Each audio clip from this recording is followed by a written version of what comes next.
Just a few days ago, Teen Vogue released this article, which detailed how to get an abortion if you're a teen without your parents knowing. I honestly find it really, really hard to defend what the West has become sometimes. Just on principle, I think right now a crusade may be exactly what we need. It would seem that Lauren Chen is still eager to start some sort of crusade. In her thumbnail, she prominently displays the phrase Deus Vult, which was literally the war cry used in the First Crusade. It also has links to racist, white supremacy movements, as well as anti-immigrant, anti-Muslim, and anti-Semitic hate groups. And I know this will come as quite a shock to some of you. Some scholars say that the racists using the phrase don't understand history and are misusing the phrase and the iconography associated with the Crusades. But be that as it may, I don't know whether Lauren here is using that phrase to literally call for a crusade, whip up her racist audience members, or out of ignorance, but there it is, displayed prominently on the thumbnail. So, what has gotten her and her co-host whipped up into a frenzy this time? Well, pagans. Apparently, some Catholic men went at night into the church, took the idols, and threw them in the river, recorded it, posted it online, and people had a lot to say about it. We have a video explaining things here. Good evening, Wyatt. We first saw this statue during a prayer service in the Vatican gardens at the beginning of the month to mark the opening of the Synod. The statues had been brought to the Vatican by indigenous leaders from the Amazon region, which of course is the focus of this Synod. It set off a debate over why the figure, which appears to be a pagan fertility icon, was being used in a Catholic context. This video was posted online. It shows two men entering a church near the Vatican just before dawn.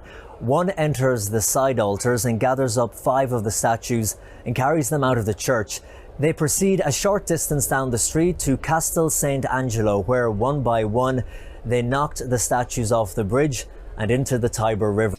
If you're not familiar with Catholicism or Christianity more broadly, this might seem like a very strange story. You might be thinking, Lauren, why are you talking about this?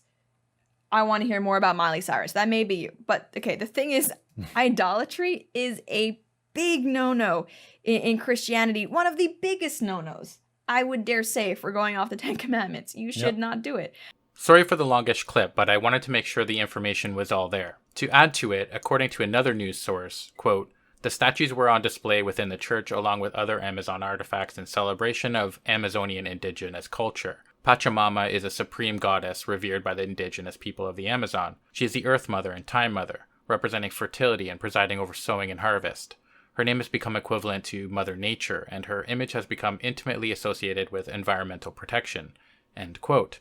This theft was applauded by people such as Catholic author Taylor Marshall, who said the idols polluted the church, along with a lot of other drivel.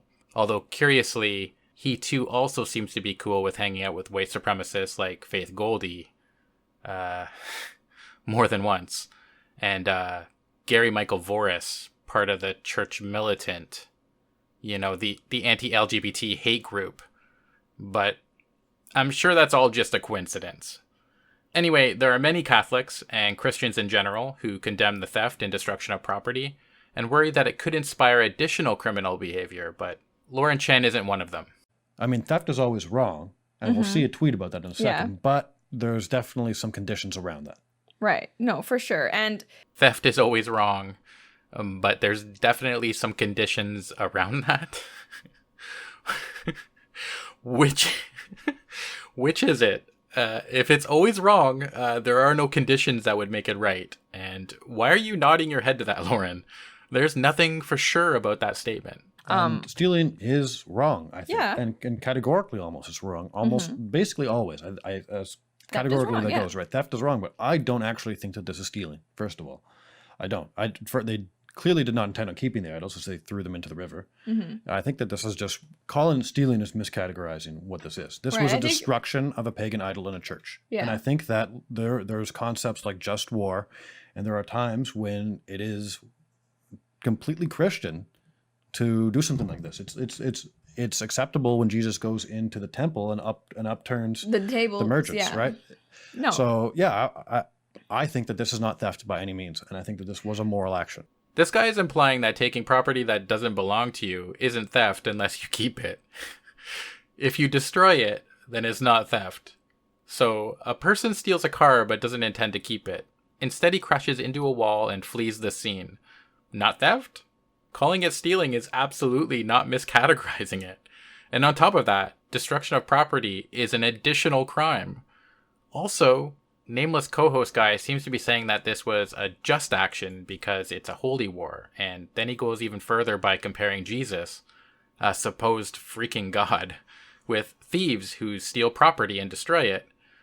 Maybe I'm not remembering that Bible story accurately, but I don't remember Jesus sneaking around, taking their property, and then destroying it. If you're more upset about two random men taking some wood carvings and throwing them away than you are the fact that your church brought in pagan idols to set up in your chapels, like, you need to check your priorities, right? I mean, the fact that people would look at this and the main problem, the main takeaway is, oh no, that those men shouldn't have done that. Like, really, you don't see maybe a larger, more systemic issue that this is a symptom of? And I think that's what so many Catholics who supported these men were trying to say. Like, hey, I don't like stealing either, but this is a problem here. These men are finally doing something. Here she is making another veiled call to action.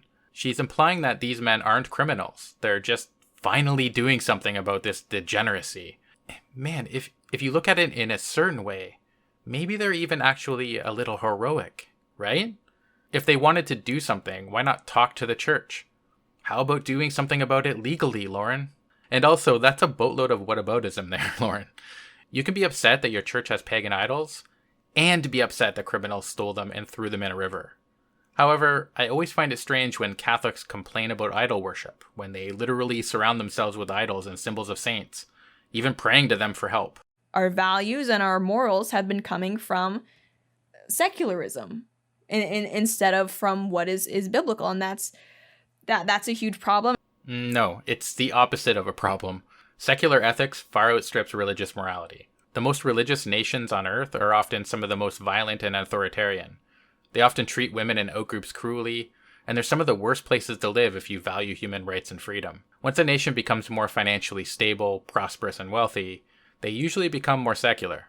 This is a problem everywhere. There's a growing movement in Christianity to conflate Christianity with just like being nice or just being inclusive, social, like whatever it is, just like being a good person. Well, no one should accuse you of being nice.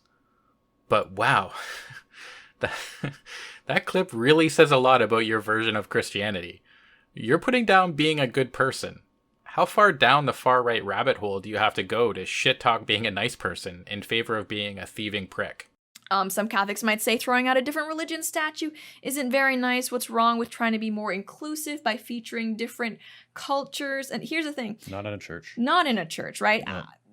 I'm not necessarily someone who thinks that being inclusive is a bad thing. But when it comes to the church, I think there should at least be the standard that this is the God we worship, not these other ones. And it's okay to say that. You heard it here. Being inclusive isn't cool in a church. I honestly don't think anyone entering that church questioned which god they were worshiping. Lauren, it is okay to say that. No one was disputing that. It's not okay to steal property and throw it in the river. Defending that behavior is also a shitty thing to do. If you can't say, we don't worship this pagan god in a Catholic church, then where can you say it, right? Because you certainly can't say it anywhere else. A Christian video wouldn't be complete without some unwarranted victim narrative thrown in. Turns out, I, along with some other brave souls, tried it out in society. Here, give it a listen. Hey, V. We don't worship those pagan gods. Why? Hey, Brittany. You know we don't worship those pagan gods. Which ones? Just the pagan ones.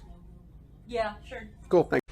We don't worship all these different pagan gods. Look at them. Pagan gods. Nope.